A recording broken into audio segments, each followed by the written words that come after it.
Bonjour à tous, c'est Nick. Aujourd'hui, je voudrais vous faire la lecture d'un livre c'est plutôt un livret qui s'appelle La bataille préliminaire par Jean Vaquier. Et avant donc de vous faire la lecture de ce PDF qui fait 8 pages et dont je vous mettrai le lien dans la description sous la vidéo, je vais vous donner quelques éléments de biographie sur Jean Vaquier.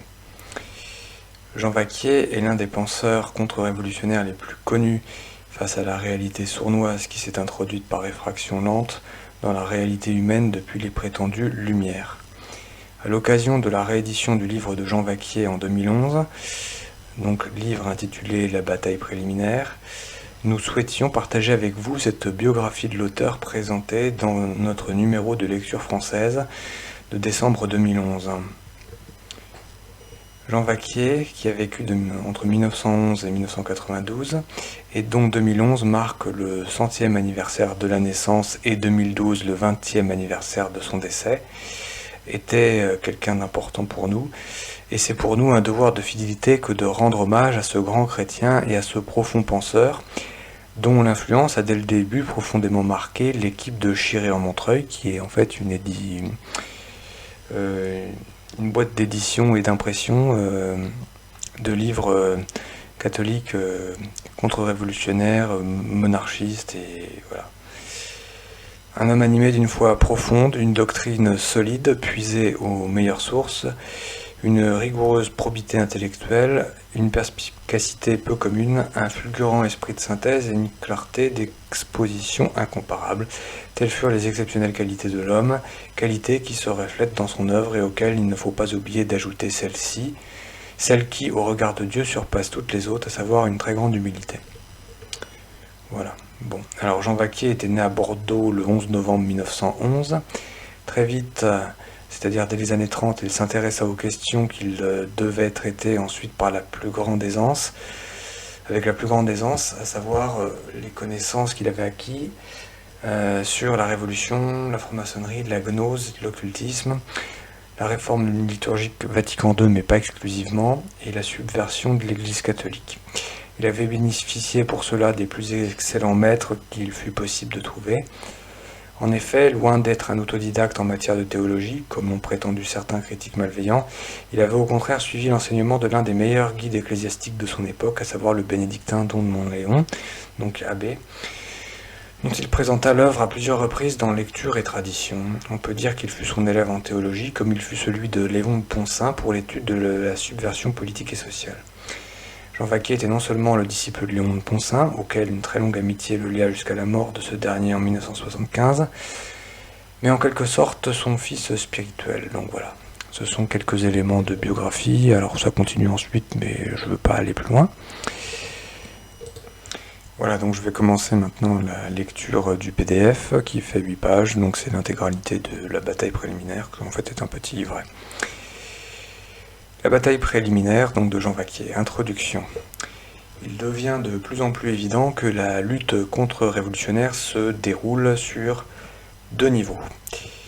Nous devons d'abord nous battre pour conserver les ultimes positions qui nous restent. Il faut de toute évidence et de toute nécessité conserver nos chapelles, nos quelques monastères, nos écoles, nos publications, nos associations et plus généralement nos espérances de salut et l'orthodoxie de nos doctrines. Nous sommes ainsi impliqués dans une série de combats conservatoires de petite amplitude auxquels nous ne saurions nous soustraire. En effet, nous trouvons la mention de ces combats dans l'Écriture elle-même. Saint Jean l'Évangéliste, sous la dictée de celui qui a les 7 esprits de Dieu et les 7 étoiles, c'est-à-dire sous la dictée de notre Seigneur, s'adresse à l'ange de l'église de Sardes en disant « Esto vigilens et confirma cetera que moritura errant », ce qui signifie « Sois vigilant et maintiens les restes qui allaient périr ». C'est tiré donc du Nouveau Testament, Apocalypse chapitre 3, verset 2. L'église de Sardes, nous le savons, correspond à notre temps. C'est donc à nous que s'adresse cette admonestation « Maintiens les restes ». Le ciel attend que de nous cette sauvegarde des restes, elle formule notre mission. Elle constitue notre combat contre-révolutionnaire quotidien. Telle est la bataille inférieure, c'est-à-dire la bataille humaine. C'est une bataille défensive, une bataille de maintenance. Donc voilà, premier niveau, donc bataille inférieure, niveau supérieur, c'est-à-dire le deuxième niveau, c'est la bataille dite supérieure. Au-dessus de ces innombrables engagements conservatoires, donc dite bataille inférieure, une bataille plus importante encore a commencé, dont l'objectif est la mutation du pouvoir. Je régnerai malgré mes ennemis, a déclaré notre Seigneur Jésus-Christ à la sœur Marguerite. Qui d'entre nous aurait oublié cette promesse laconique mais formelle que notre Seigneur a faite à Sainte Marguerite Marie en 1689, soit un siècle avant la Révolution française, et où notre Seigneur demandait à Sainte Marguerite Marie que son Sacré-Cœur soit apposé sur le drapeau royal, faute de quoi la France tomberait en fait tout simplement progressivement dans une apostasie, et même que le pouvoir des rois leur finirait par leur échapper. Voilà, donc 100 ans plus tard, Révolution française. À elle seule, elle pourrait nous suffire, mais elle a été renouvelée, cette promesse de « je régnerai malgré mes ennemis ». Elle a été renouvelée au cours des 19e et 20e siècles à un grand nombre de mystiques, en particulier à Madame Royer. Et quand on songe que le serment résulte de la répétition de la promesse, tout comme pour les promesses de l'Ancien Testament, on peut affirmer que le règne du Sacré-Cœur nous a été promis avec serment. Nous pouvons donc être assurés qu'aujourd'hui notre Seigneur opère mystérieusement selon sa manière habituelle, en vue d'extirper le pouvoir de la bête et d'instaurer son règne propre.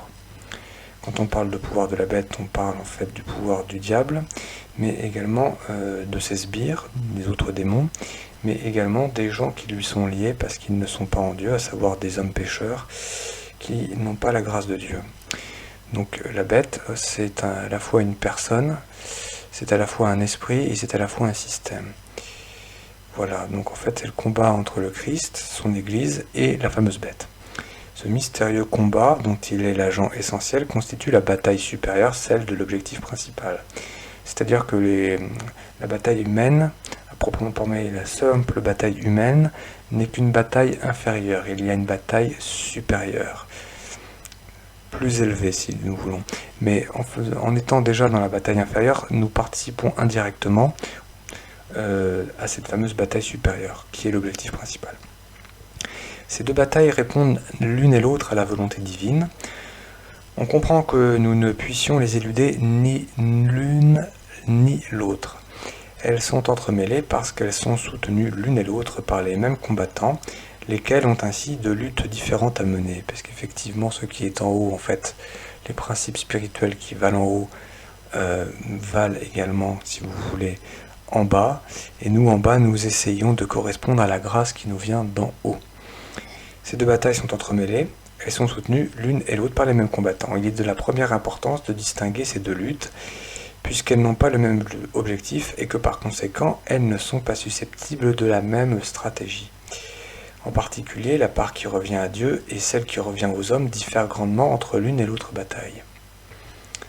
Les incompréhensions que l'on constate entre les chefs de groupe proviennent de ce que la plupart ne voient qu'un seul et même combat et confondent les objectifs secondaires qui sont ceux de la bataille inférieure avec l'objectif principal qui est celui de la bataille supérieure et donc celui du salut.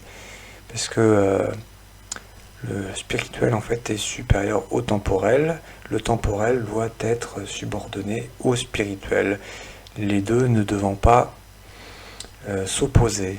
Voilà, il y a une hiérarchie si vous voulez. Ce sont précisément les stratégies respectives de ces deux affrontements superposés que nous voudrions examiner d'un peu plus près.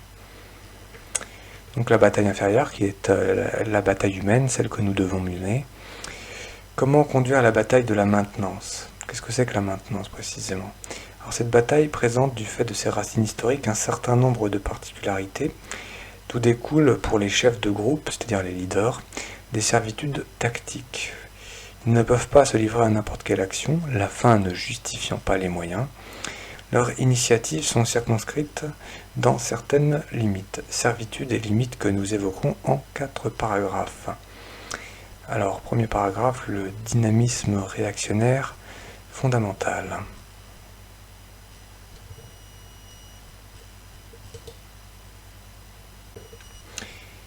Donc quand on parle de réaction, c'est la réaction par rapport à la révolution qui est vue comme une révolte contre Dieu. Les véritables forces vives de la France ont toujours été anti-révolutionnaires. Le don initial qui a été fait à notre pays, c'est la monarchie chrétienne. La République laïque est un châtiment entraîné par les péchés du peuple. Propter peccata populi. La tendance spontanée de la France ne va pas à la République, mais à la restauration de la monarchie de droit divin. Et donc, tout simplement, l'union à Dieu et le respect des hiérarchies divines. Notre nation désire notamment revenir au don initial, tel est son dynamisme fondamental. Ce rejet instinctif de la Révolution est particulièrement sensible aujourd'hui. Nous assistons incontestablement à une renaissance des forces vives. De sorte que des traditionalistes, ce qu'on appelle la tradition ici, en fait la tradition c'est le dépôt de la foi et la transmission de ce dépôt de la foi. Donc c'est le magistère de l'Église catholique, voilà ce que c'est que la tradition. Et ce n'est pas le même sens que le mot tradition, vous avez les traditions dites gnostiques, rien à voir.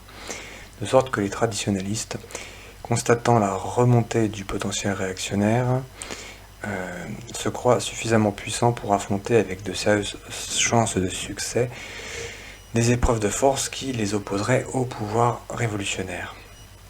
Et il faut reconnaître que dans l'absolu, ils ont raison, car la réaction élémentaire de la nation, quand on la considère isolément, est un phénomène puissant et particulièrement actuel. Quand on parle de nation, en fait, on parle du logiciel. C'est le logiciel propre à un pays. Le logiciel intellectuel et le logiciel spirituel. Quand on parle par contre de la patrie et du patriotisme, c'est plus quelque chose, on va dire, de matériel et de circonscrit en fait aux frontières. Voilà. Donc si la matière c'est le patriotisme et la patrie, l'esprit c'est la nation et le nationalisme. Cependant, aux antipodes de ce courant fondamental, l'adversaire a tissé un réseau serré de contraintes révolutionnaires qui est totalement artificiel mais qui s'impose d'une manière absolue. Le pouvoir légal appartient à ce réseau et a fortiori le pouvoir occulte qui en est l'inspirateur bien connu.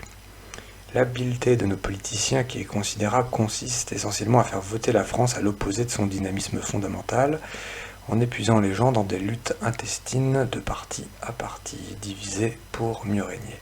C'est là le plus clair de leur travail et on le déclare admirable. La France est comme une monture dominée par un cavalier qui ne travaille qu'à l'exténuer. Elle n'a plus la force de le désarçonner. Bref, l'énergie réactionnaire, toujours renaissante de notre pays, est sans cesse neutralisée, mutilée et inversée, canalisée dans le mauvais sens. Les nouvelles générations anti-révolutionnaires sont fauchées à mesure qu'elles sortent de terre et la France chemine d'épuration en épuration, qu'elle soit physique ou intellectuelle. Le pouvoir de la bête, qui est multiple, à savoir c'est un pouvoir tout simplement des mauvais esprits, mais un pouvoir aussi des hommes mauvais, des banquiers et des réseaux occultes, et ainsi que des gens qui leur sont liés. Bien qu'essentiellement utopique, ce pouvoir de la bête est de par sa nature devenu un fait irréversible et qui semble irrésistible. L'actuelle poussée du dynamisme réactionnaire ne doit pas nous faire illusion, elle subira le même sort que les précédents.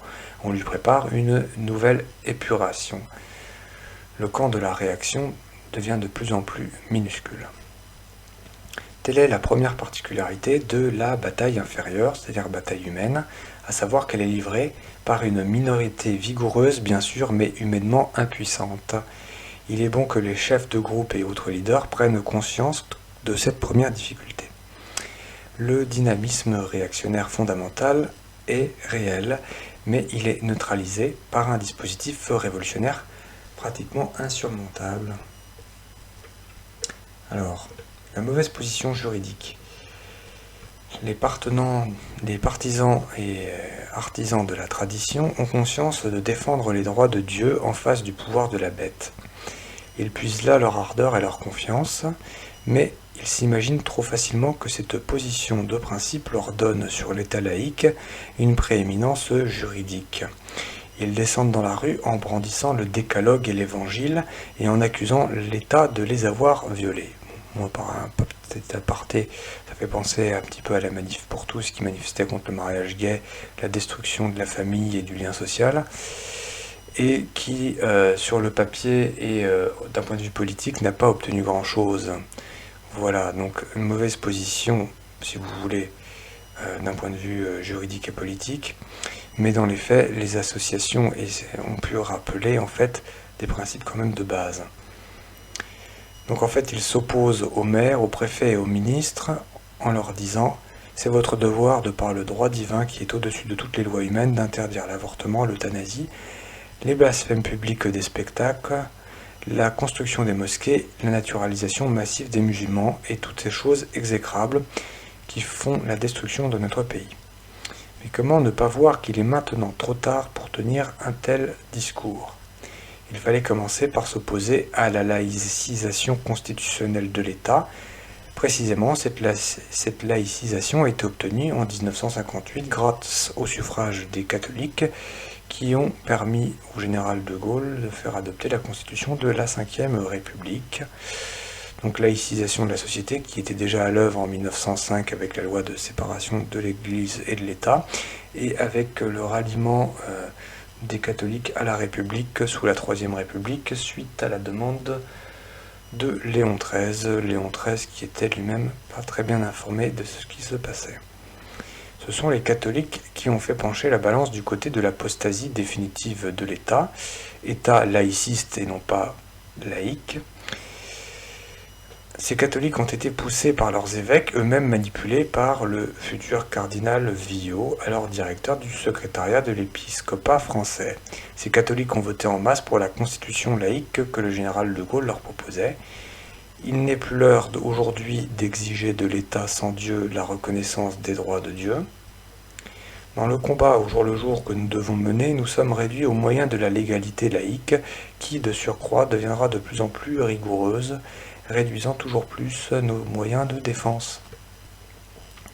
Une légalité socialiste se met en place dans laquelle les chrétiens et leur Dieu seront tenus pour ennemis publics. On comprend qu'une telle situation soit exaspérante pour les partisans de la tradition et leurs chefs de groupe.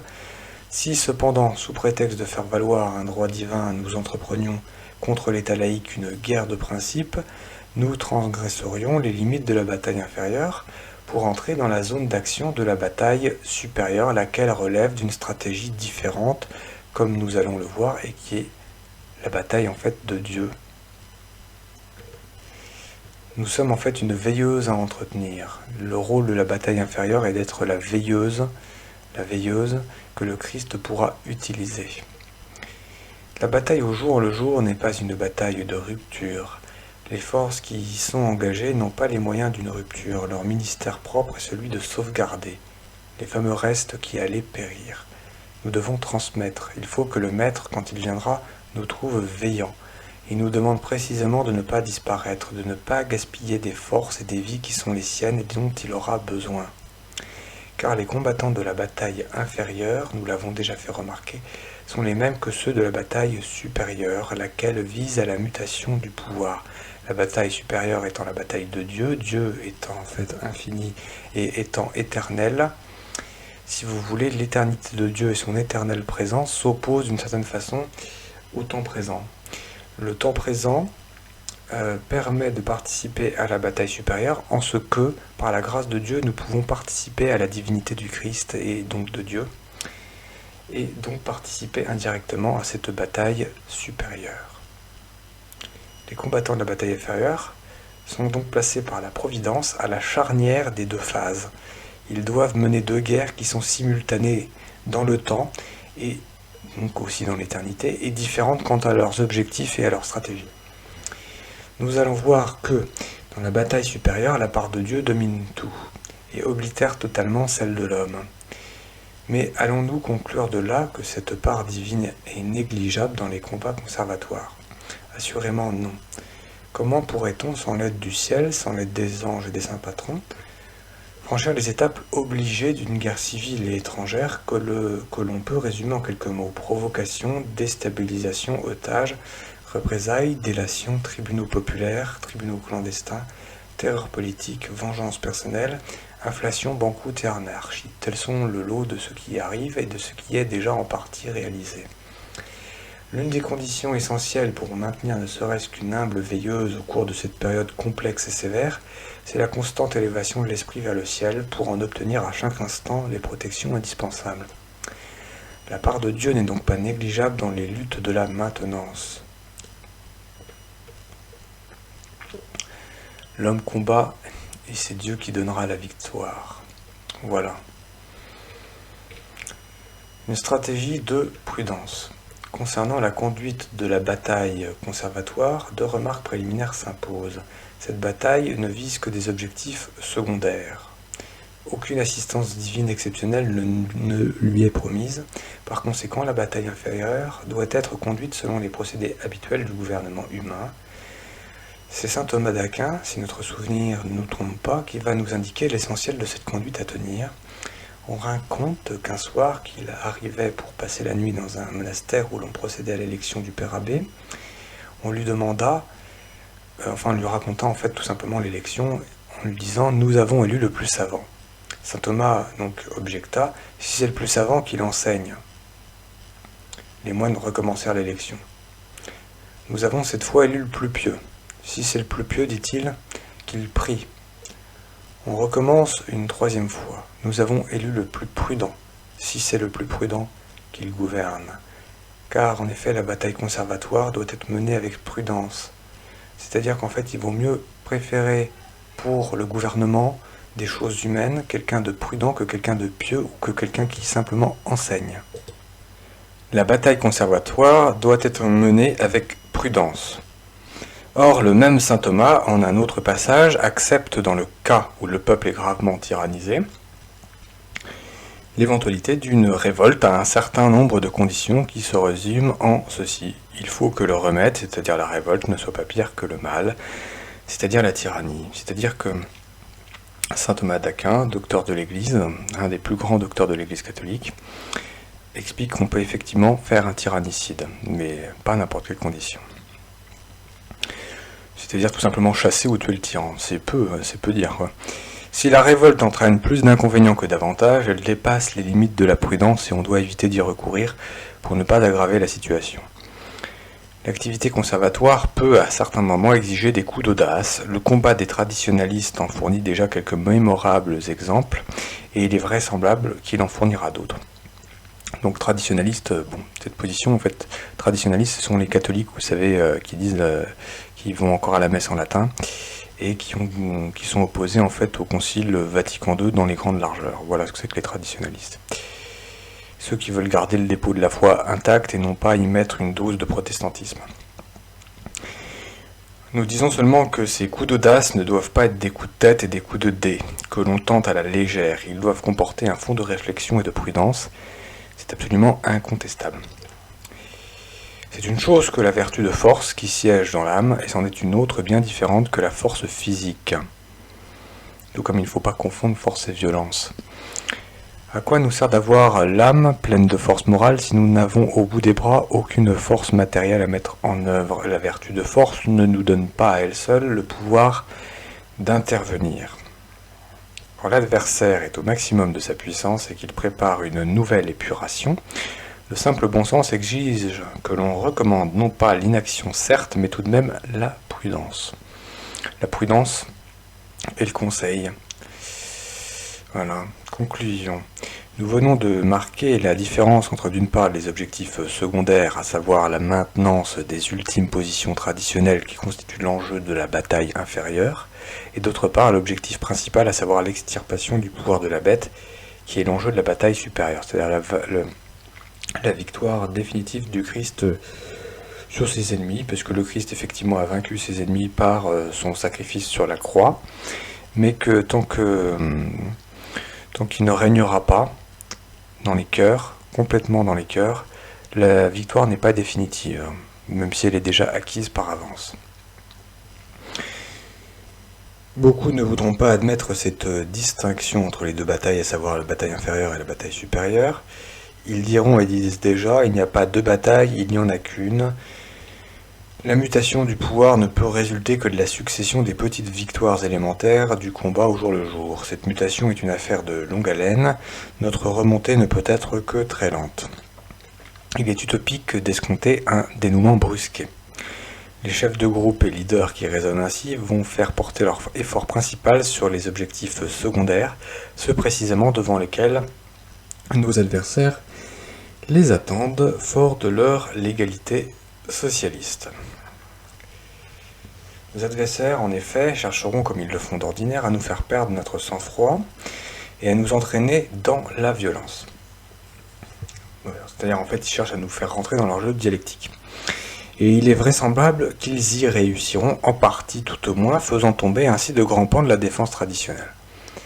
Madame Royer, apôtre de la dévotion au Sacré-Cœur et âme privilégiée, écrit prophétiquement « Les Français en arriveront aux confins du désespoir ». Alors il n'y a pas que Madame Royer qui dit ça, vous avez les prophéties de Marie-Julie Jahenny, qui était une stigmatisée bretonne. C'est reconnu indirectement par l'Église catholique. Vous avez les prophéties de la Vierge aux petits-enfants de Fatima. Mais en fait, là où on parle plutôt de la France aussi, c'est avec Notre-Dame de la Salette, lors de son apparition au XIXe siècle, à Maximin Giraud et Mélanie Calva sur la montagne de la Salette. Vous avez également Marthe Robin, pour ceux qui connaissent. Donc les Français en arriveront aux confins du désespoir. Cette expression montre bien qu'elle n'envisage pas une lente remontée, mais une succession d'échecs. Tel est le pronostic fort pessimiste, il est vrai, que l'on peut faire quant à la bataille inférieure. D'un point de vue humain, tout est foutu. D'un point de vue divin, c'est autre chose.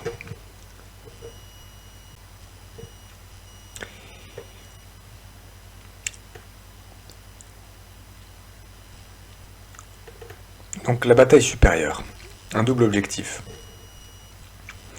La bataille supérieure se propose un double objectif, à savoir l'extirpation du pouvoir de la bête et la restauration du pouvoir de droit divin.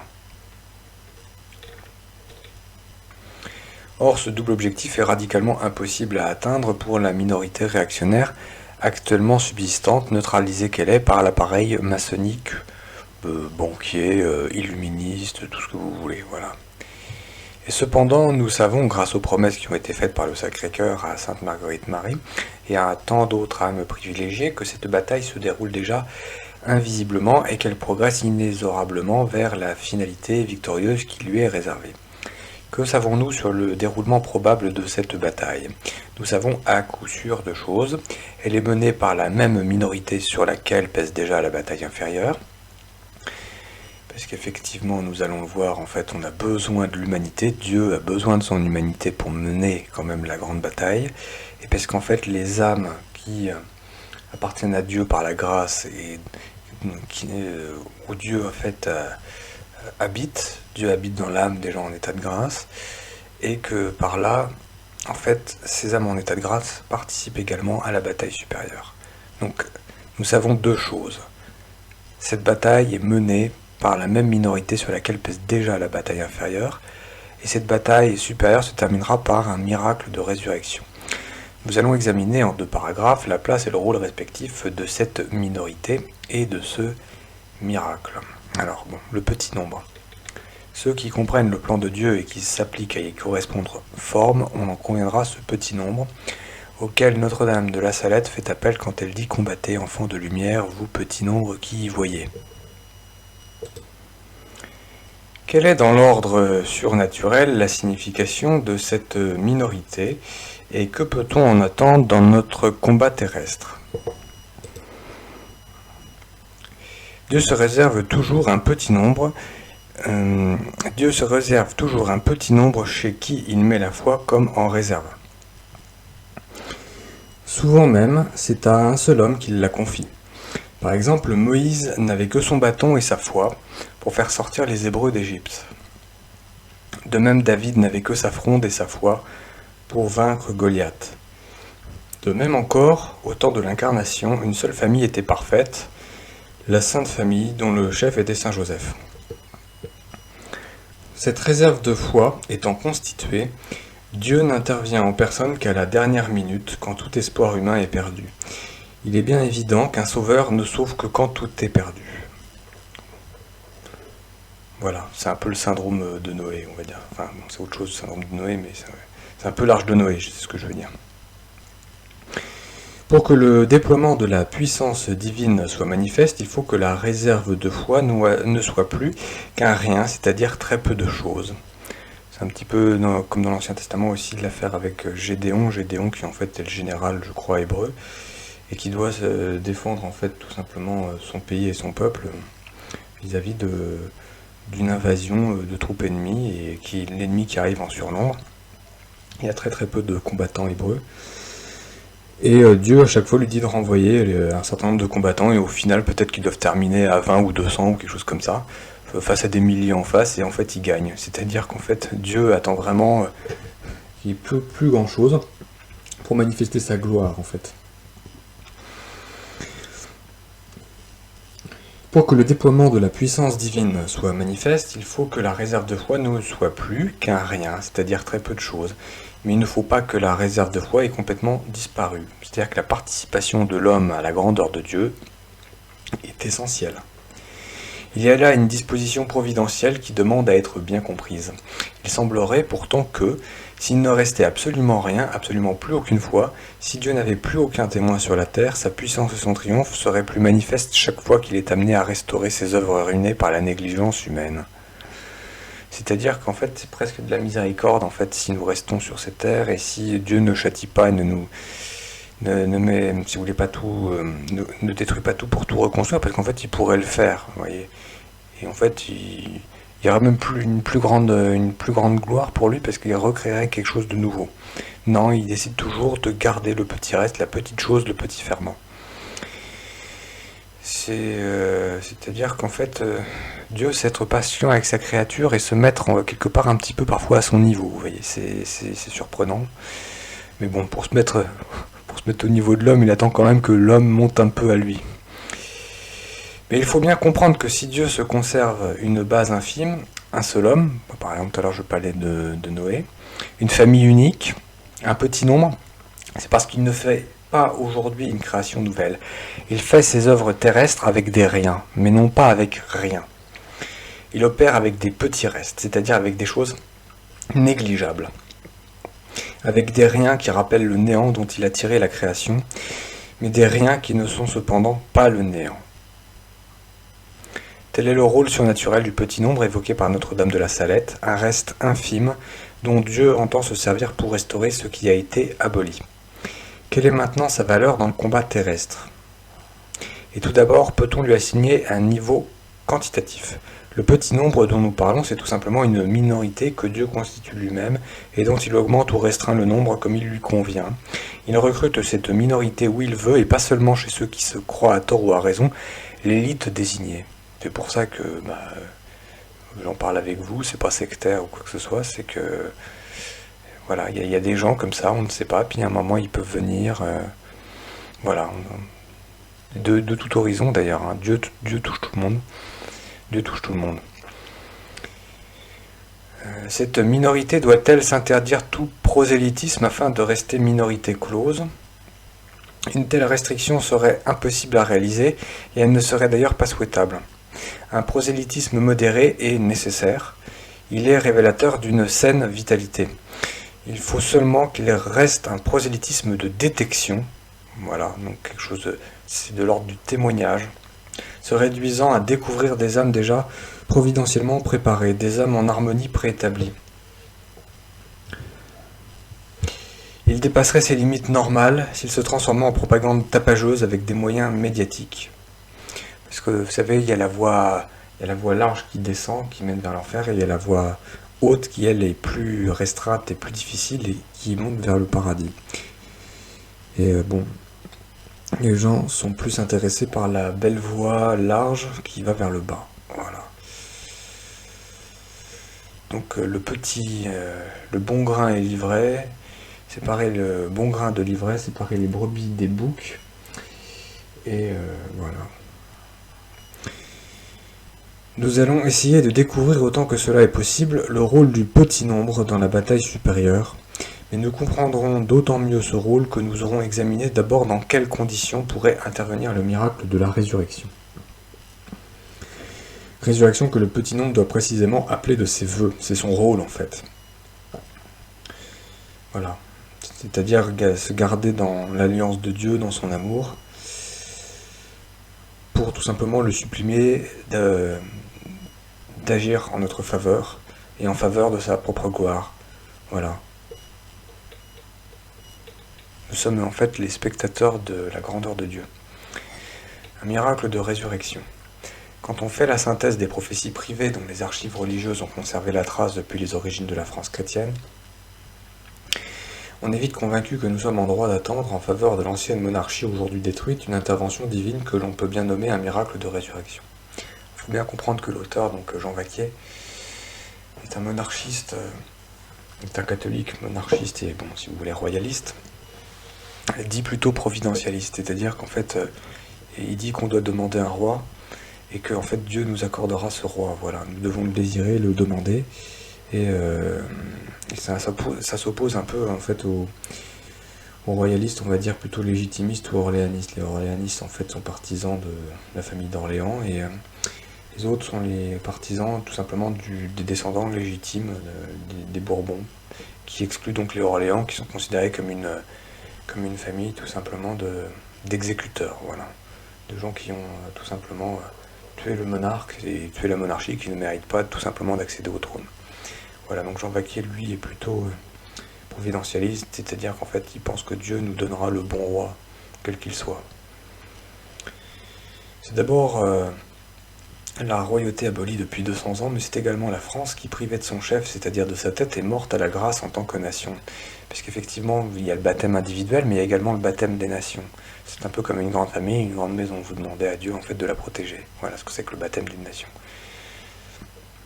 Je ne crois pas que ce soit à proprement parler à comprendre comme le sacrement du baptême individuel, parce qu'on peut baptiser de façon individuelle, on ne peut normalement pas baptiser de façon collective, mais c'est une image qui montre qu'en fait, on demande à Dieu de sanctifier une institution. Alors on pourrait, en théorie, sanctifier toute institution honnête. Voilà. Donc par exemple, on peut demander à Dieu de, entre guillemets, baptiser ou sanctifier une famille, de même pour un pays, de même pour un gouvernement, pour une ville, pour un diocèse.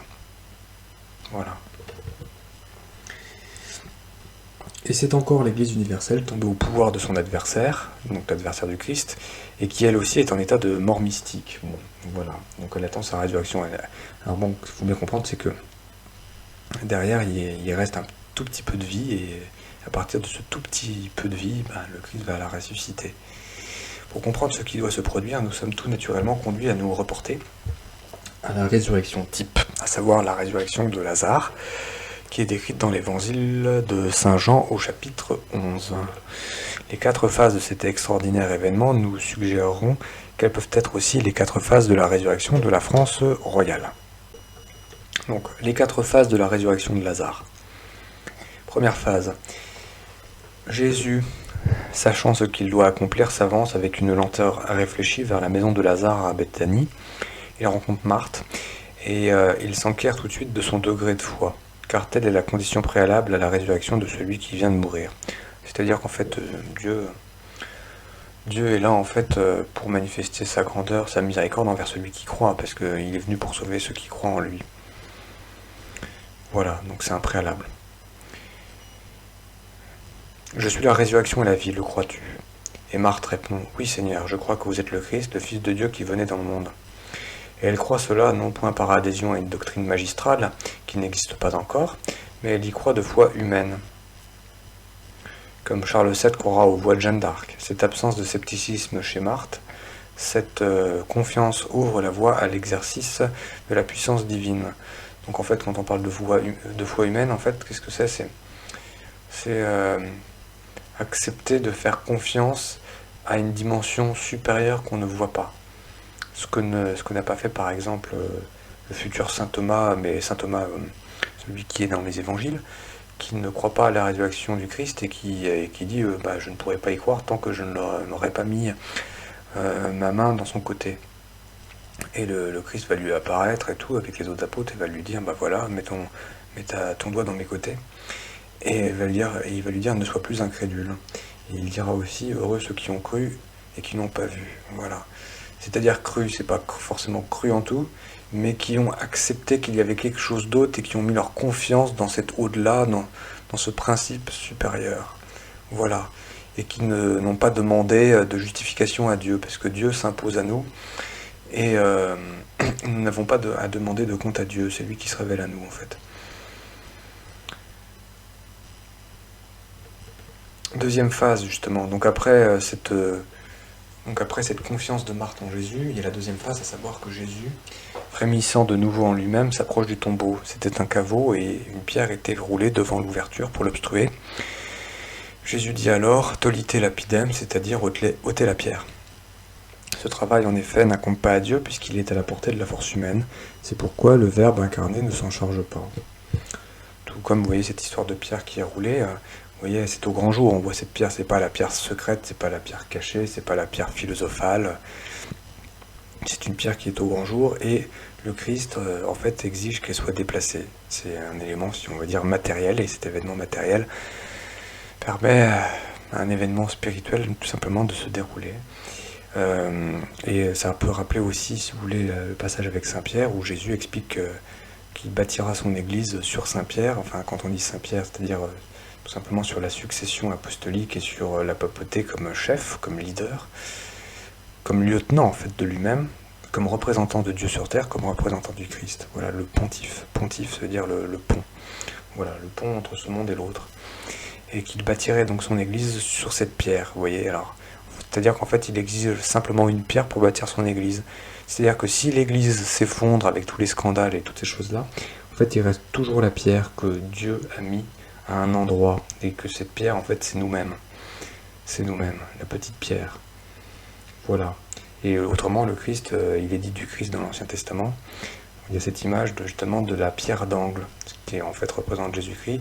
La pierre d'angle a été rejetée par les bâtisseurs. Et c'est pour ça que le bâtiment s'écroule. Les bâtisseurs, c'est la maçonnerie, c'est toutes ces choses-là, c'est tous les gnostiques. Tous les gens en fait qui veulent connaître les choses par eux-mêmes sans en fait demander sans faire la volonté de Dieu et sans lui demander en fait sans demander la révélation de Dieu, ils n'acceptent pas cette révélation en fait. Voilà, ils veulent quelque chose de plus savant. Nous remarquons aussi que la pierre est un obstacle entre Jésus et le cadavre, qu'il s'agit de ramener à la vie. Nous verrons plus loin quelle est, dans l'optique particulière de notre interprétation, la signification de cet obstacle. Voilà, il ne faut pas d'obstacle entre Dieu et nous. Il ne faut pas d'obstacle à la grâce. Voilà. Et bien souvent, l'obstacle à la grâce, c'est nous-mêmes. Ça peut être le démon, ça peut être un système, tout un tas de choses, mais bien souvent, nous sommes notre propre démon, nous sommes notre propre enfer, nous sommes notre propre séparation et notre propre obstacle. Voilà. Et vous voyez quand même que Dieu construit avec les pierres. Troisième phase, c'est la phase essentielle. C'est là où Jésus manifeste sa plus complète divinité. Il crie d'une voix forte, « Lazare, veni foras » »« Lazare, viens dehors ». Il fait ce que seul un Dieu peut faire, c'est-à-dire ressusciter un mort. Nous retrouvons cette phase essentielle dans le processus de restauration. Cette résurrection n'a rien à voir avec le phénix qui renaîtrait de ses cendres, vous voyez. Ça n'a rien à voir. Parce que quand on parle de phénix qui renaît de ses cendres, donc de pierre philosophale, en fait, on parle d'un travail intérieur avec la pierre occulte, la pierre secrète. Là, il n'est pas question de pierre occulte ou de pierre secrète, il est question tout simplement de l'obstacle qui est visible. D'un obstacle qui est visible, que Dieu voit et qu'il demande qu'on l'enlève. Et que nous-mêmes nous voyons et que bien souvent nous refusons d'enlever. Il n'y a donc rien de caché. Il est donc demandé que l'on coopère. Donc que cette résurrection ne dépend pas de nous, ne dépend pas de l'homme, ne dépend pas d'un processus alchimique, elle dépend de Dieu seul qui est tout et qui est capable de créer toute chose in abstracto, qui a tiré toute chose du néant. L'homme ne peut pas en fait tout simplement devenir son propre Dieu et se transformer par lui-même, ça n'est pas possible. Et ça c'est, oui, c'est propos.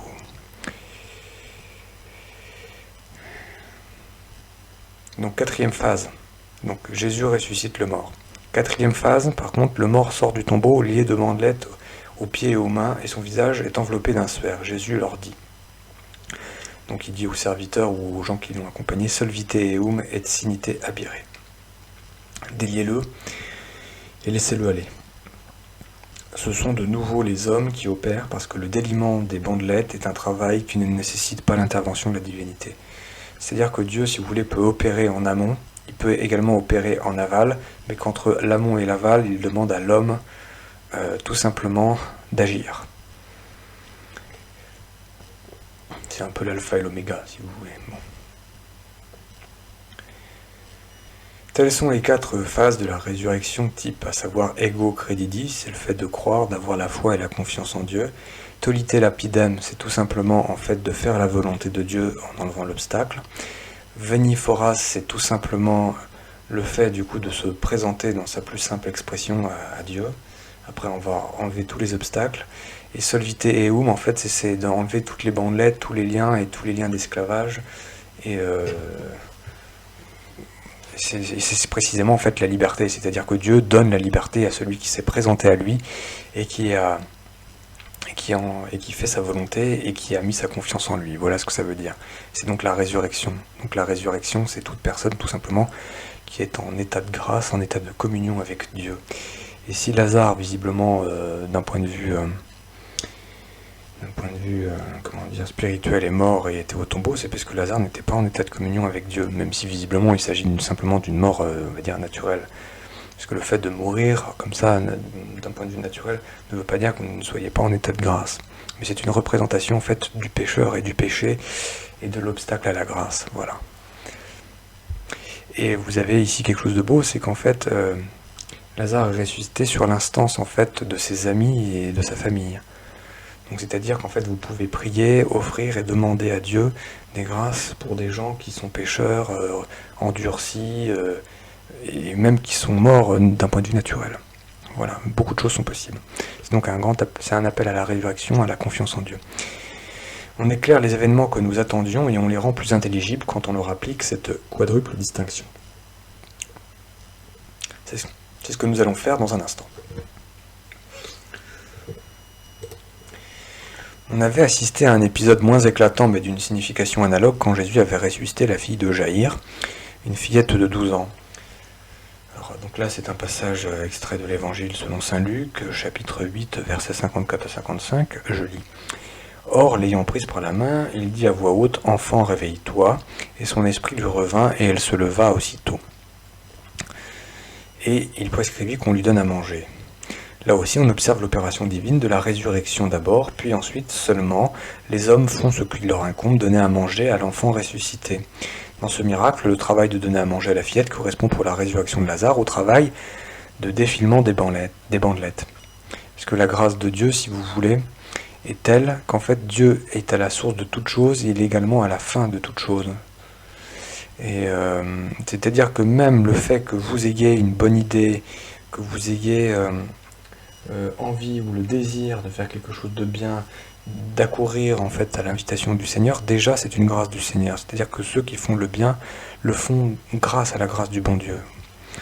Voilà, donc la grâce en fait est au commencement de toute chose et si vous voulez l'objet final de cette grâce en fait c'est Dieu lui-même.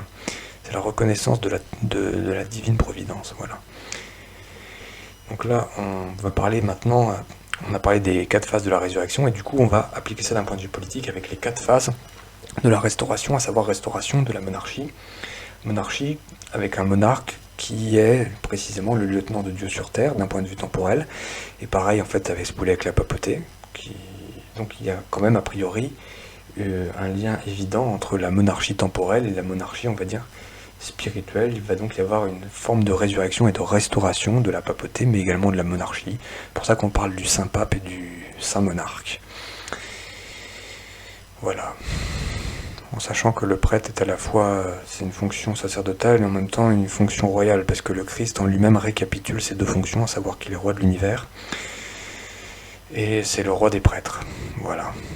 Donc alors, maintenant, les 4 phases de la restauration. Donc on va prendre le ego credidi, le omnipotens et misericords dominus, le tolite lapidem et le postula ame et dabo tibi gentes hereditatem tuam et possessionem tuam terminos terre. Bon voilà, en 4 étapes, exactement pour comme les 4 étapes de la résurrection. Donc, Ego Credidi. Nous n'éviterons pas les preuves préalables de la confiance. Croyons-nous Jésus capable de restaurer la monarchie qu'il a lui-même fondée à Reims autrefois, avec le baptême de Clovis? Pourquoi beaucoup aujourd'hui n'y croient pas, mais il se trouvera toujours un petit nombre pour y croire. Sur eux repose la responsabilité non pas d'opérer la restauration, mais de la rendre possible, de lui ouvrir la voie. Pour ouvrir cette voie, il faut commencer par croire à la puissance et à la miséricorde du Seigneur. Omnipotens et misericors Dominus. Nous sommes dans une situation tout à fait semblable à celle de Marthe. Nous ne suivons pas, nous non plus, de doctrine magistrale, puisque la restauration de la monarchie n'est pas une vérité de foi divine. Si nous y croyons, c'est seulement de foi humaine. L'Église ne nous y oblige pas, mais nous y croyons, parce que des preuves raisonnables nous en ont été fournies. Là, l'auteur, en fait, mentionne les prophéties qui ont été, on va dire, reconnues, ou alors des prophètes ou des voyants qui ont été certifiés comme étant, comment dire, tout simplement inspirés. Voilà.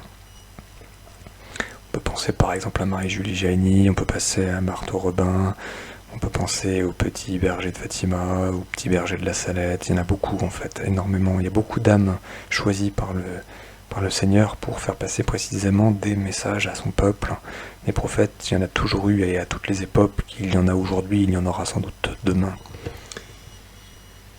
Il viendra un moment où on n'aura plus besoin de prophètes parce qu'on verra Jésus en face à face.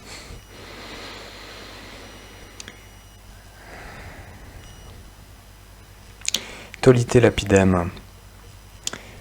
Donc enlever la pierre. Pas d'intervention divine avant d'avoir ôté la pierre. Ôter la pierre, c'est ôter l'obstacle qui empêche Dieu d'intervenir. Et cet obstacle, c'est l'insuffisance de nos désirs et de nos prières. Vous ne priez pas assez. Et ensuite, vous ne désirez pas assez. Et ensuite, vous ne savez pas ce que c'est que prier. Voilà en fait ce qui nous est dit. Et la prière, bien souvent, est vue comme étant, vous savez, une récitation de longue litanie, ce qui est bien. Mais en fait, la prière, c'est également une attitude. Il y a plusieurs types de prières, d'ailleurs. Il y a des prières de demande, des prières d'adoration. Par exemple, quand vous priez les saints, ce n'est pas une prière d'adoration. Prier les saints, c'est en fait, vous demandez aux saints de transmettre votre demande à Dieu par les mérites de l'Église et par les mérites, en fait, de ce saint.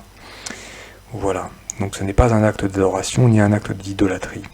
Donc prier les saints n'est pas un problème. Seule la prière d'adoration est réservée à Dieu. Même la prière à la Vierge Marie n'est pas un acte d'adoration. C'est ce qu'on appelle l'hyperdulie. C'est tout simplement, on chante, si vous voulez, ses louanges, mais on n'est pas dans un acte d'adoration. Quant à la prière, en fait, la prière peut prendre différentes formes, effectivement. Et notamment, le fait de faire la volonté de Dieu et de poser des actes concrets en sa faveur, c'est déjà une forme de prière.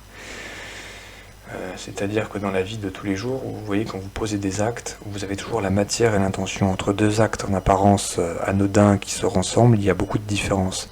Vous avez quelqu'un qui peut faire un acte avec dans son esprit quelque chose de négatif ou de mauvais, et l'autre quelque chose de positif, ou alors quelqu'un qui en fait n'a pas d'idée précise. Et donc la matière et l'intention, c'est quelque chose d'assez important. Tous les actes ne se valent pas, même si extérieurement ils ont l'air de se valoir. Et vous pouvez offrir vos actes. Voilà, c'est ça la prière. Offrir votre journée. Offrir vos problèmes aussi. Comment se fait-il qu'il soit nécessaire de demander à notre Seigneur avec tant d'insistance une intervention qu'il nous a lui-même annoncée et qu'il brûle de nous accorder ? Telle est pourtant bien l'économie de la grâce, elle a de quoi surprendre notre logique humaine. Vous voyez par exemple, c'est une obligation pour le prêtre au moment de la consécration du pain et du vin. Vous savez, le vin en fait, vous avez du vin qui est dans le calice et qui est transformé en sang en fait par les paroles de la consécration. Et en fait un sang qui a l'apparence du vin du coup. C'est ce qu'on appelle la transsubstantiation. Le prêtre a l'obligation de rajouter dans le vin une goutte d'eau. Cette goutte d'eau représente en fait tout simplement le salut, une partie du salut, une toute petite partie du salut qui est réalisée justement par l'homme, c'est-à-dire par les gens en état de grâce qui offrent leurs souffrances et qui les lient en fait aux souffrances du Christ. Et c'est une obligation d'un point de vue tout simplement liturgique, d'un point de vue des rubriques et du droit canon, de mettre cette goutte d'eau dans le vase sacré qui est le calice, pour indiquer que nous participons à la rédemption, que nous participons aux efforts du Christ sur sa croix. Voilà, et Dieu exige précisément cette petite participation, il exige cette foi, ce don désintéressé, et ce sacrifice, le sacrifice de nous-mêmes. Il faut que quelques-uns se sacrifient pour justifier l'ensemble du peuple. C'est un peu comme cette histoire de bouc émissaire dans l'Ancien Testament. Voilà, c'est le petit reste. Voilà. Comment se fait-il qu'il soit nécessaire de demander à notre Seigneur avec tant d'insistance une intervention qu'il nous a lui-même annoncée et qu'il brûle de nous accorder? Telle est pourtant bien l'économie de la grâce, elle a de quoi surprendre notre logique humaine. C'est-à-dire que même si vous n'êtes pas prêtre, en fait vous participez indirectement au sacerdoce du Christ par le simple fait d'être baptisé. Voilà. C'est ce qu'on appelle, je crois, le sacerdoce commun. Bon, il y a toute une terminologie. Mais par exemple, vous voyez, l'évêque, lui, a la plénitude du sacerdoce, le prêtre a une partie du sacerdoce, et le diacre n'a pas de partie du sacerdoce, mais il a certaines fonctions, on va dire, sacerdotales. Quant au peuple de Dieu, c'est-à-dire les baptisés, c'est un peuple, si vous voulez, de prêtres. On va dire ça comme ça, tout comme vous voyez dans l'Ancien Testament, le peuple hébreu était conçu comme un peuple tout simplement de Dieu, le peuple de Dieu. Et il y avait une tribu réservée aux prêtres, avec différentes fonctions d'ailleurs, et des castes, et tout ce que vous voulez. Voilà, mais en tant que chrétien, vous participez au sacerdoce du Christ en ce que vous offrez votre propre sacrifice et le sacrifice du Christ, vous y joignez. Vous n'avez pas là cette plénitude du sacerdoce et vous n'avez pas la possibilité de célébrer la messe, parce que ça, ce sont des grâces sacramentelles particulières qui sont conférées lors de l'ordination d'un prêtre. Voilà. Donc, voilà, c'est ce que je voulais rajouter. Pour nous aider à admettre cette logique de la grâce, remarquons que le Verbe incarné lui-même, pour lequel cependant l'univers a été créé, est soumis à la nécessité de postuler, c'est-à-dire de réclamer son propre héritage. C'est-à-dire que Jésus, en fait, qui est Dieu et qui est le Fils de Dieu et qui est l'incarnation, demande son héritage, parce qu'il est le roi du monde, le roi de l'univers, le roi de toutes choses, c'est l'alpha et l'oméga.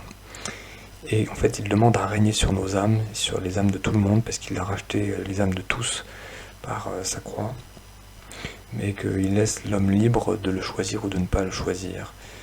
Mais que vous soyez sauvé ou que vous soyez damné, votre roi sera quand même Jésus-Christ, même si vous l'avez refusé. Voilà, et donc le Christ réclame son héritage, et il nous demande tout simplement de l'aider à réclamer son héritage. Postula a me et dabo tibi gentes hereditatem tuam et possessionem tuam termino sotere. Demande-moi et je te donnerai les nations pour héritage et pour ta possession les extrémités de la terre. Psaume 2, verset 8. Alors là, il n'est pas question, si vous voulez, d'un héritage simplement matériel. Alors oui, il y a l'héritage matériel, mais c'est pas le même héritage que l'héritage du diable. Si vous voulez, le diable, en fait, est le singe de Dieu. Il cherche à tout corrompre, à tout défigurer. C'était comme, par exemple, tout à l'heure, quand on parlait de la pierre occulte, vous savez, des pierres philosophales. En fait, tous ces trucs-là, c'est repris par rapport également à la pierre du tombeau du Christ. C'est-à-dire que vous avez toujours des gens qui sont là pour reprendre les choses et pour transformer le message en autre chose. Voilà. Et le fait d'être le chef de l'Église, le fait d'être le chef de l'humanité, si vous voulez, il y a un combat entre Dieu et Satan, entre Jésus-Christ et Satan, mais ce combat n'est pas égal, c'est-à-dire que Dieu est supérieur à Satan. Nous ne sommes pas dans une dualité. Satan est lui-même inférieur à Dieu, et Dieu permet simplement que Satan nous tente, et que Satan ait un certain pouvoir pour tout simplement châtier les coupables. Voilà à quoi cela sert. Mais il n'y a pas de dualisme. Voilà. Il y a un Dieu unique en trois personnes et le mal est subordonné au bien. Donc l'héritage revient de droit en fait à notre Seigneur Jésus-Christ, mais pour entrer à sa possession, il faut qu'il le réclame. Si l'héritier en titre est tenu de demander son héritage, a fortiori nous, qui sommes si peu de choses, devons-nous demander une restauration à laquelle nous n'avons aucun droit en stricte justice. Tout ce que nous obtenons, c'est par les mérites de notre Seigneur Jésus-Christ, exclusivement. Parce qu'il a épousé notre nature, et qu'en étant Dieu fait homme, il a l'union hypostatique, c'est-à-dire, on va dire, c'est une seule personne, entre guillemets, et avec deux natures, nature humaine, nature divine. Et donc il fait participer, si vous voulez, de façon directe, d'une certaine façon, l'humanité en fait à la divinité de Dieu, pour peu que nous soyons en lui. Donc l'héritage nous est également promis, mais il ne nous est pas dû. C'est-à-dire que c'est un pur don de Dieu, une pure grâce, une pure gratitude, et Dieu n'est pas tenu de nous donner en fait un héritage, mais il nous le donne quand même pour peu que nous fassions ce qu'il veut. Le Messie promis doit toujours être désiré. Il ne saurait apparaître dans un pays qui lui manifesterait de l'indifférence. Il lui faut toujours une minorité qui l'attende. C'est-à-dire que les pays ou les endroits où personne ne réclame de la grâce de Dieu, où personne ne veut de lui, sont appelés à disparaître parce que Dieu ne leur doit vraiment rien. Il ne leur doit vraiment rien. Il était déjà nécessaire de le désirer sous l'empire de l'ancienne loi.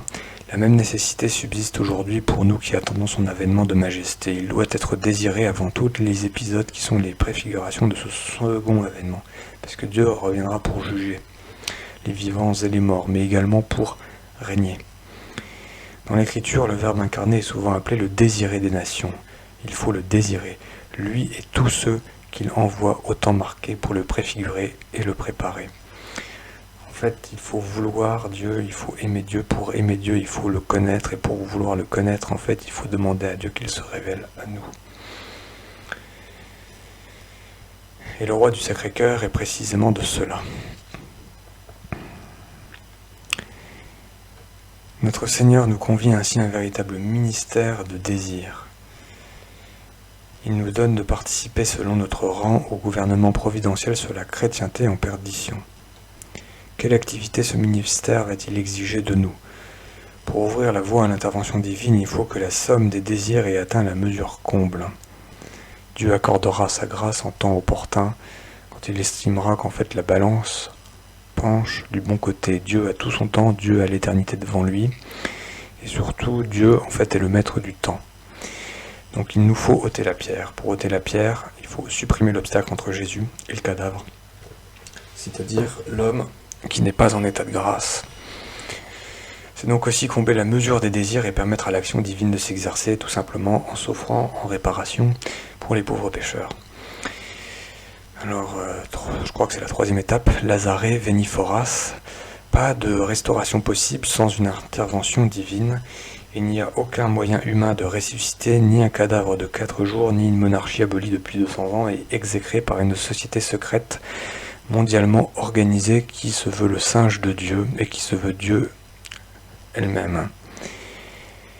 Nous devons être bien persuadés que la résurrection que nous attendons est l'œuvre de Dieu d'abord. Elle est destinée à procurer la gloire de Dieu, comme c'était déjà le cas pour la résurrection de Lazare. Voilà, quand tout semble perdu, le Christ en fait apaise la tempête et nous restitue la paix du cœur, la paix de l'âme, la paix de l'esprit. Cette maladie n'est pas à la mort, mais pour la gloire de Dieu, afin que le Fils de Dieu en soit glorifié. Jean chapitre 11, verset 4. Or Dieu est jaloux de sa gloire. Gloriam meam alteri non dabo. Isaïe chapitre 42, verset 8. Je ne donnerai pas ma gloire à un autre. Ou encore dans le Deutéronome, chapitre 5, verset 3, « Je suis le Seigneur ton Dieu, fort et jaloux. » Dieu se réserve la gloire de la résurrection, en conséquence nous devons nous effacer devant lui, afin de ne rien lui ravir de sa gloire. Oui, Dieu est jaloux.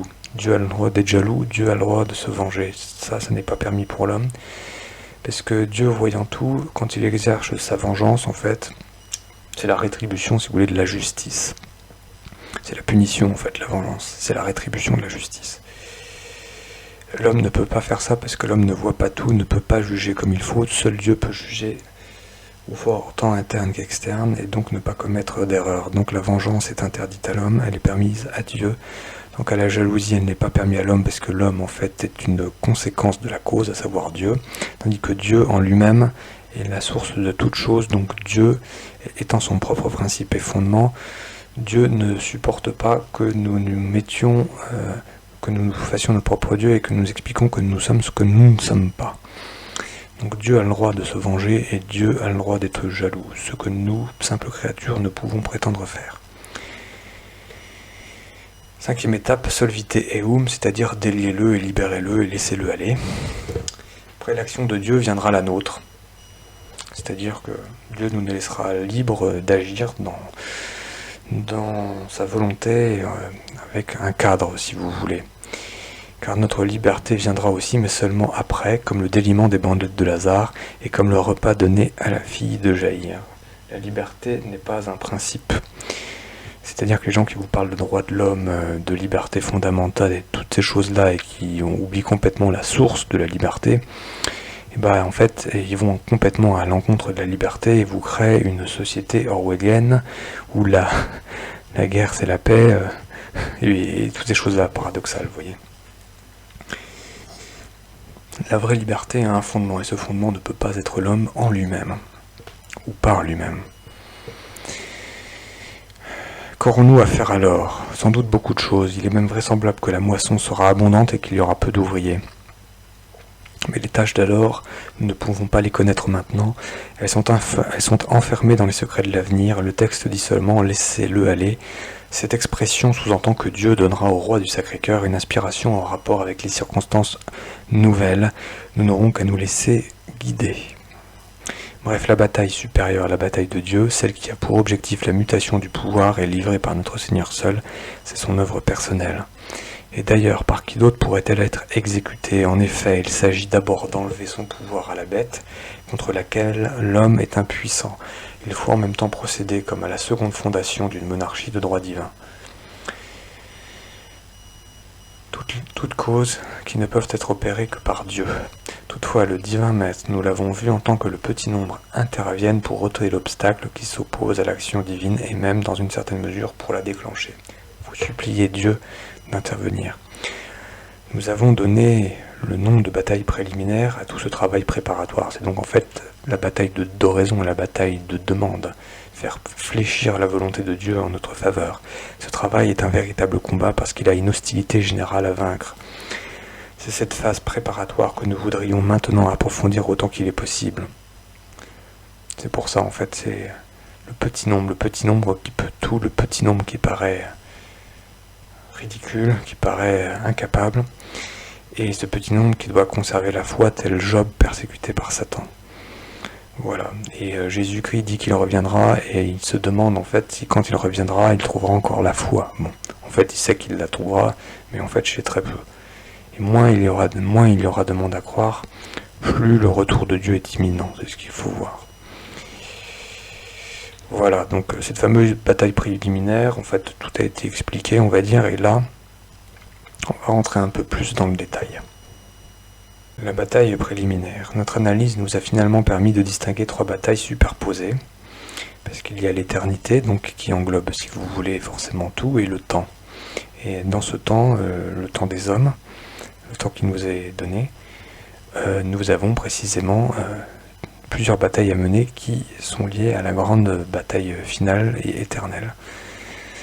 Donc nos batailles, celle de la maintenance qui se situe à la base et que nous avons pour cela appelée inférieure, c'est-à-dire la transmission de la tradition, du savoir et des enseignements de l'Église. Également celle de la supplication, c'est-à-dire de la demande, que nous appelons préliminaire, puisqu'elle ouvre la voie. Et enfin, celle de la mutation, c'est-à-dire de la transformation donc de notre état de demande, de souffrance et de tout ce que vous voulez, en royaume de Dieu en nous, tant spirituel qu'également matériel, parce que le Christ a dit qu'il régnerait sur terre. Donc cette mutation qui vise l'objectif principal, et qui est de compétences exclusivement divines, parce que le royaume de Dieu sur terre sera le préalable ensuite du royaume de Dieu, du royaume éternel. Et ce royaume de Jésus-Christ sur terre est l'opposé du royaume de Satan qui va être détruit d'ici peu. Donc, la bataille du désir et de la supplication qui va nous intéresser maintenant dans cette 3e et dernière partie. À qui incombe-t-elle et quels vont en être les combattants? Elle incombe à cette minorité dont nous parlons et qui assume en même temps la maintenance, c'est-à-dire la tradition. Il faut être homme d'action pour assumer la maintenance et homme de raison pour participer à la supplication et tout simplement à fléchir à la volonté de Dieu en notre faveur. Ces 2 attitudes sont difficiles à concilier, convenons-en. C'est-à-dire qu'il y a une attitude orante, c'est-à-dire de demande, et une attitude d'action, c'est-à-dire de transmission. Les deux sont-elles opposées ou pas? Telle est la question. Comment marier les deux? Nous avons déjà noté cette caractéristique qui est essentielle sur le plan psychologique car elle explique les divergences dans l'appréciation des priorités. Que faut-il privilégier, l'action ou la prière? À savoir, vous savez qu'il y a des devises monastiques, ora et labora, prie et travail. Et sinon, il y en a une autre, c'est prière, étude, action. Dans les deux cas, vous remarquez qu'il y a ora ou prière devant ora et labora, prière, étude, action. C'est-à-dire qu'avant de faire notre propre volonté, il faut demander la volonté de Dieu. C'est le préalable à tout. C'est donc le fameux préliminaire. Mais qu'à travers cette prière, comme je vous disais, la prière revêt plusieurs façons d'être, y compris l'action. C'est-à-dire que dans votre action, il y a une façon de prier, dans les choses que vous faites. Donc en fait, il ne faut pas opposer action et prière, les deux sont liés. Ensuite, il existe des actions dans lesquelles il n'y a strictement rien de religieux. Et là, par contre, bon, c'est déjà moins bon. C'est-à-dire que normalement, dans chaque petit acte que vous posez, il y a cette fameuse matière et cette intention, matière et intention. Donc ce problème de la combinaison de l'action et de la prière, c'est un problème que nous ne pouvons pas éluder, nous n'y pouvons rien, la situation est telle qu'il se déroule en ce moment un combat terrestre retardateur en même temps qu'un combat céleste préparatoire. Donc si vous voulez, le combat qui se déroule sur Terre est un peu l'image du combat qui se déroule dans le ciel. Et ce sont les mêmes hommes qui sont mêlés aux deux combats, parce qu'en étant tout simplement les combattants du Christ et en étant liés au Christ, d'une certaine façon nous sommes liés aussi au combat céleste, c'est-à-dire que le royaume de Dieu est réservé à ceux qui sont en état de grâce, et ceux qui sont en état de grâce participent déjà d'un point de vue temporaire et temporel au royaume de Dieu, qui est certes pour le moment pas définitif tant que nous ne sommes pas passés dans l'éternité. Mais le royaume de Dieu est donc déjà sur terre, pour peu que vous soyez en état de grâce. Et il est en vous. Ce problème de la cohabitation de l'actif et de l'orant dans le même combattant est résolu quand on se souvient qu'il y a un temps pour tout, un temps pour l'oraison qui doit précéder et un temps pour l'action qui doit suivre. Donc l'oraison précède l'action, tout en sachant que l'action peut contenir une dose de prière et précisément d'oraison. Un temps pour la vie cachée et un temps pour la vie publique. Nous sommes de ce monde sans en être. Nous vivons dans ce monde sans en être. Ce qui est certain, c'est que le combat de la supplication est réservé au petit nombre qui unit ses souffrances à Jésus-Christ en croix et qui conserve la foi, et non seulement la foi dans les vérités du dogme, mais aussi la confiance dans les promesses de restauration et de résurrection. Cette confiance est nécessaire puisque le but de la supplication est précisément d'obtenir la réalisation de ces promesses. Voyons maintenant contre qui est dirigée cette bataille préliminaire. Si étrange que cela paraisse, elle est dirigée effectivement contre Dieu. Parce que cette prière, cette demande, il faut casser les oreilles de Dieu pour faire pencher la balance du bon côté. Il faut demander de l'intervention de Dieu dans nos vies, l'intervention de Dieu pour le monde et sa conversion. Il faut donc faire l'assaut du ciel, c'est Dieu qu'il s'agit de fléchir et c'est Dieu lui-même qui nous a donné des armes contre lui. Ce qui peut paraître étonnant mais qui ne l'est pas. Ces armes sont la prière à laquelle il faut ajouter la pénitence qui donne des ailes à la prière. Par elle, les obstacles sont levés, la pierre du tombeau est ôtée et la décision divine de faire miséricorde est enfin prise. Or, nous observons précisément que cette décision divine se fait attendre, l'époux tarde à venir, toutes les œuvres de Jésus-Christ sur la terre, les ecclésiastiques, donc œuvres ecclésiastiques comme temporelles, sont rongées de l'intérieur et le bateau et la barque de Saint-Pierre semblent prendre l'eau et nous craignons qu'elle ne coule définitivement. Il n'en subsiste plus que les apparences et pourtant Dieu ne donne pas pour l'heure de signes d'indignation manifeste. C'est-à-dire qu'en fait, nous sommes de la tempête et nous attendons tout simplement que Dieu apaise cette tempête et restaure l'ordre. C'est donc que la somme des désirs n'a pas atteint la mesure comble, Dieu attend. L'Écriture nous apprend qu'il est lent à la colère.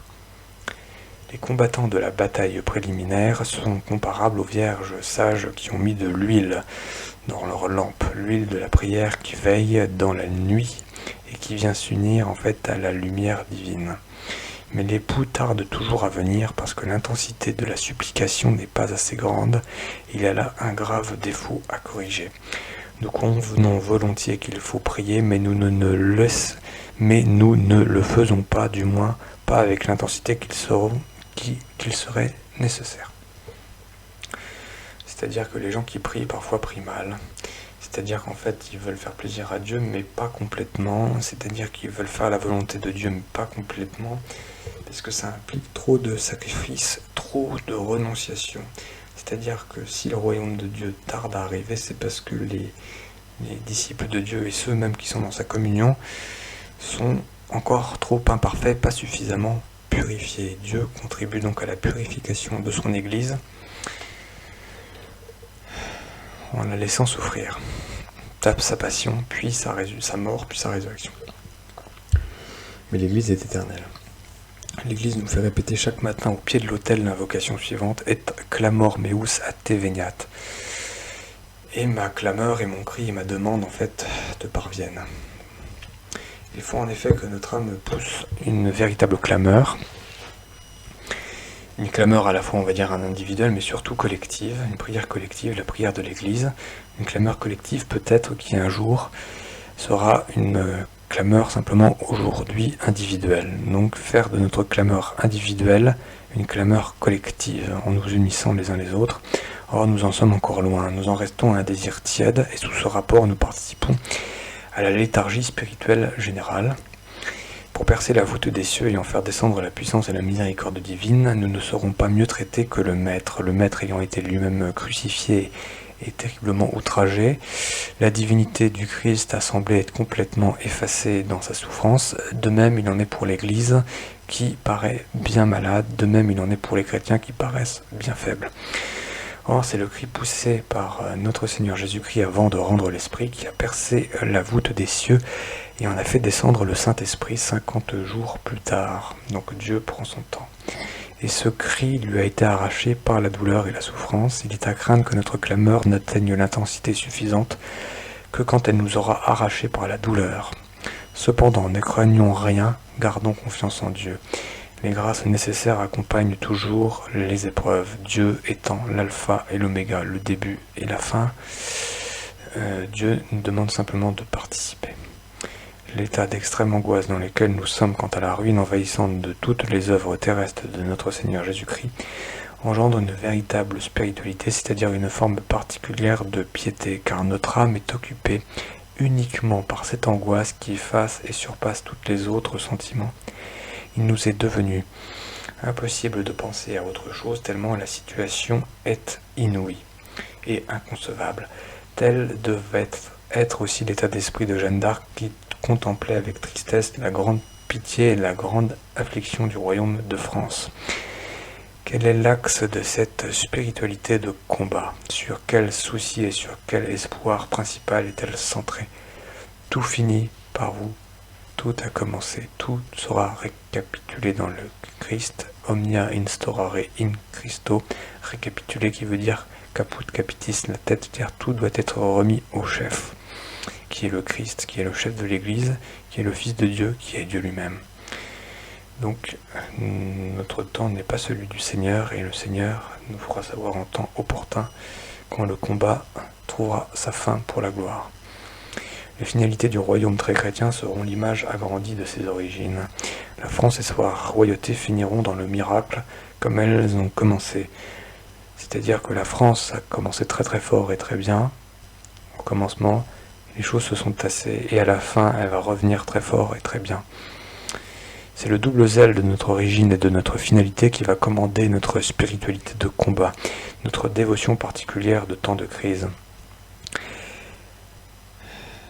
Donc à Liste, au milieu d'un profond silence lors d'un office de l'abbaye de Cluny en 1751, soit 38 ans avant la Révolution française, déclarait « L'iniquité a inondé la terre, elle n'est qu'iniquité, quels saints prierons-nous »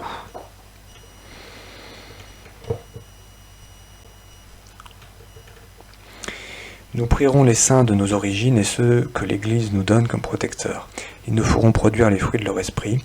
Saint-Denis, Saint-Martin, Saint-Rémy, Saint-Hilaire, Sainte-Clotilde, Sainte-Geneviève, Saint-Louis, Sainte Jeanne d'Arc, Sainte Thérèse de l'Enfant Jésus et de la Sainte Face, patronne secondaire de la France.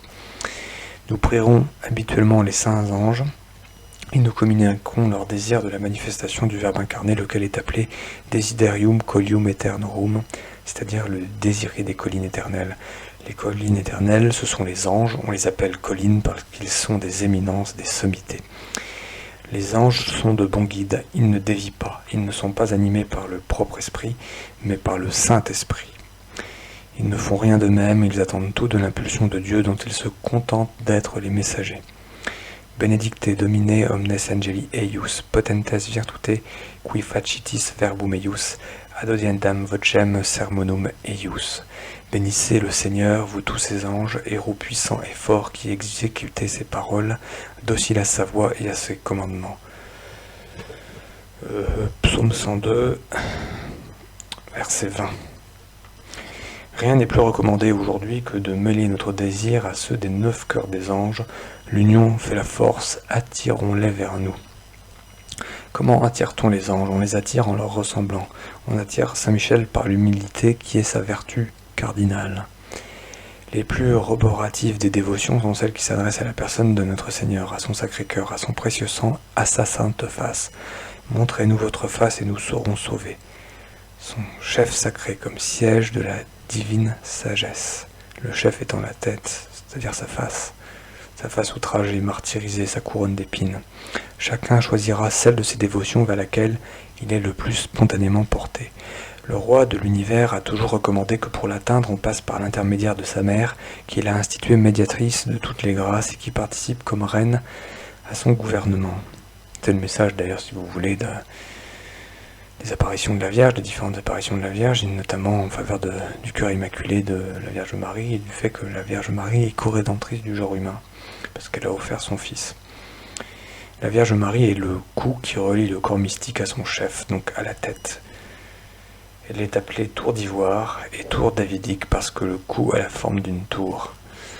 Dans les temps modernes, elle s'est manifestée à des témoins choisis, nous montrant sa sollicitude et aussi son angoisse devant la montée de l'iniquité et du péché, et réalisant ainsi sous nos yeux,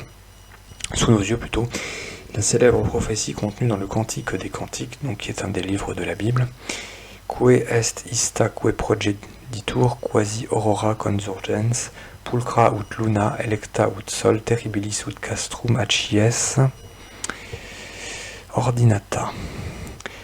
Quelle est celle-ci qui s'avance comme l'aurore, belle comme la lune, éclatante comme le soleil, terrible comme une armée rangée en bataille?